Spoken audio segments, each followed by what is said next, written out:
So Mike, tell me what happened to you when you were a young man? Oh, okay. Yes, when I was 14, I sustained a spinal cord injury, and it was a arteriovascular malfunction, basically a stroke, but in the T5, T6 level of my spinal cord. So the result of that is paralyzed from basically my chest down. Were you sleeping? Were you? I mean, what? No, you know, earlier in the day, I actually had surgery to straighten my back for scoliosis, Okay. and that operation was fine, and was in post-op. And I don't know, maybe 6, 8 hours later, next thing you know, I remember seeing all these doctors around me, and woke up again, and it took me a while to realize that, well, my life has So changed. because your legs didn't move, and were you aware of that? I mean, did you have any sensation in your lower Well, body? you know what I did, and I'm kind of I'm different in compared to other people with spinal cord injuries, is that even though I can't move move anything from T6 down, I do have sensation. Some of that I've lost over the years, most likely due to the diabetic neuropathy. Unfortunately, diabetes runs rampant in my family, and I mean, right now, knock on wood, I'm still just oral medication dependent, and I'm working very hard to keep it that way, because figure, life as a paraplegic is enough. I really Don't want that yeah, I additional really challenge. don't. Yeah, I don't need the additional insulin dependency. So that's one of the reasons why I try to stay in shape, but exercise, because those are things that are very important for diabetes. I just, again, if I could be so bold as to ask you to go back. So prior to your surgery, you were ambulatory. Is that Yes, correct? Okay. that's correct. All right. So you went into the hospital for surgery Yep. that necessary, or was Yeah. it? Okay. All right. Yeah. And then when you exited the hospital, your life had completely Yes, transformed. I walked in the hospital and was then I was basically taken out via stretcher to Mass Hospital School in Canton. That's not sure how or why I ended up there, but that's where I had my rehab. Back in those days, when you did have spinal fusions, you were going to be in bed for like 3 months anyways. From what I understand nowadays, I think they're up within like 2 weeks. Walking around and doing stuff like that. But my guess is they had me go there for rehab, and while I was in bed, they actually had school on closed circuit TV. I was going to ask you, I mean, obviously this was a major upheaval in your life, but were you like, hey, great, I don't have to go to school? Yeah. In a way, I really didn't, because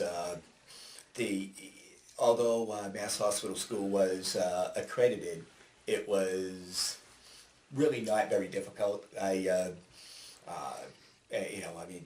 school I was going to was St. Mary's School in Milford. So were you in the 9th grade? It was 8th and 9th grade I had to spend at Mass Hospital School, because by the time I was in 9th grade, even though I was up out of bed and now ambulating via wheelchair, my house, the house that I grew up in, well, needless to say, was not conducive to living there in a wheelchair. It's it was, I call it a cramped cape. It was built either in the 40s and the 50s, and multiple floors, stairs everywhere, narrow hallways. I don't know who the hell the architect was that came up with this bright idea of having the bathroom door be even more narrow than all the other doors in the house. So there were two bathrooms in the house, neither one I could use until renovations were done to it. And that was actually compliments of Mass Rehab Commission. They actually paid for the renovation of my parents' house. So at least on the first floor, I was able to get in and out of the house myself. I had a bathroom that was accessible, including the tub, and I was able to go back to school, with my friends. With the equipment. Yeah. So before your injury, were you athletic? Did you Yes. play sports? Yeah, I everything that one would do back in the 70s. I mean, I played all the major sports, baseball, football, basketball, hockey. Not necessarily in that order, but all four of those, along with other recreational activities. Did some scouting, camping, hiking. Spent a lot of time, riding my bike either to all the different parks. Where I grew up, I was very fortunate to live in between two different park areas by my house. And which you frequented on a Oh, regular yeah. basis? Yeah, and back in those days, I mean, it was... Your parents would send you out. Yeah, yeah. But it was great. I mean, we, for Out instance, until dark. down in, Pheno Field, there was a pool there. There was a couple baseball diamonds. So, basically just pack up some, snacks and bathing suit and, my baseball glove, and you're good to go all day long. Right. Yeah. Did you have siblings too? Do you Yes, Have, okay. yes, And are I'm, older or younger? Yes, Or? I have three older sisters. Okay. Yep. So for me that was great being the youngest and the only boy. Need to say, I probably was spoiled. A little spoiled. At least that's what my sisters constantly remind me of. Okay. I'm sure, even though you were young, that when you were in that hospital, you were thinking, "What's my life going to be like?" Yeah. Well,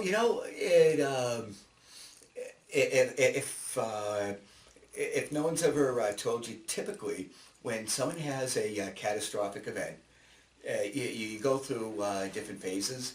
So the first one is like shock, anger. There's denial. So I spent a lot of time in denial, thinking, oh, geez, oh, this is only temporary. This is only temporary. Well, it wasn't until like a year later, it's like, Jesus, maybe it's not going to be so temporary after all. But by then I had, I was, fortunately, independent. Didn't take me long to be able to get myself in and out of bed and, dress myself. The other phases are, you start to accept it, and when I did accept it, for a while I was out there really just proving that I don't need help. Super bike, super grip, call it, whatever it is you want. I would almost get pissed off if someone offered to, open a door for me or help me get my wheelchair in my car. But then, like I say, over time, it dawned on me. Of course, my mom, God bless her, said, hey, Mike, just know that, people are just, there is a lot of genuinely nice people out there, and they only want to help. And it finally, I mean, granted, it probably took a 2x6 over the, I was gonna say, head.